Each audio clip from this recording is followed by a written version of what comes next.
Hello everyone, my name is Phil Jones and I'm in the Media Design Master's Program here at Full Sail University.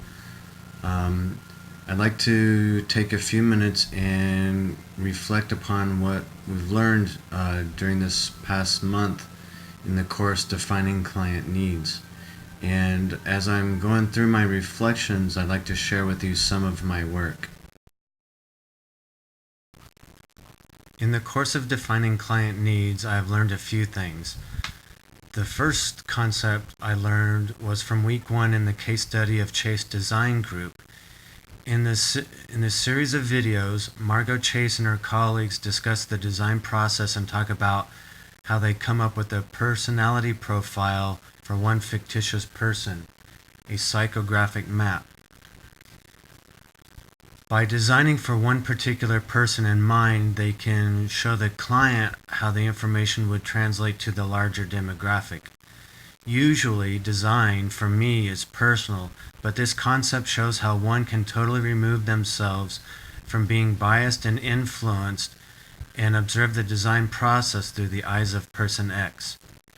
Additionally, I've relearned about using the golden section in the use for design hierarchy. Typically, I've designed using the rule of thirds, the use of color and scale, or using underlying letters and geometric elements to guide the viewer's eye. The golden section, however, is and has been a design standard dating back to the masters. The proportions of the golden section dictate the size and placement of the elements in the design while using this guide. While this is a classic design practice, it is not typically how I design and takes me out of my comfort zone. Moving forward, using the golden section as a means of placement and scale in a design is something I'm going to have to practice more. While this isn't something I learned directly in this course, the use of minimalism, it is something that I've tried to practice during the last few weeks.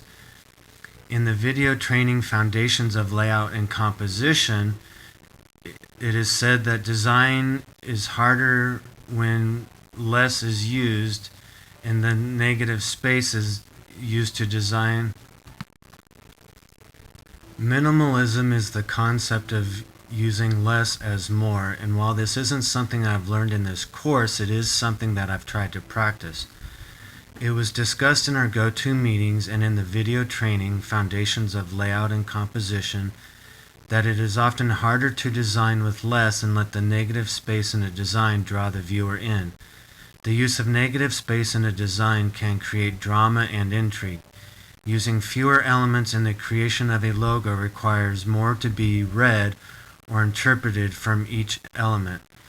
Relaying the company's mission statement, goals, and brand identity using few key elements can often create the most effective and enduring logos. All of these concepts will help me in my design abilities moving forward.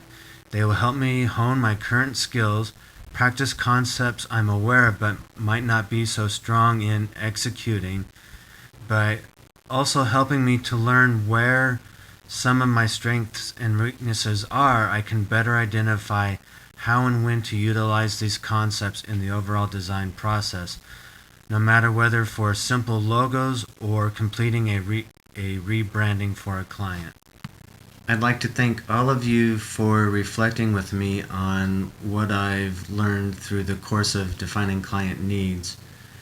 As with all of you, I'm looking forward to seeing what's on the horizon next in our continuing journey as we grow and learn and become masters of our crafts. Thank you.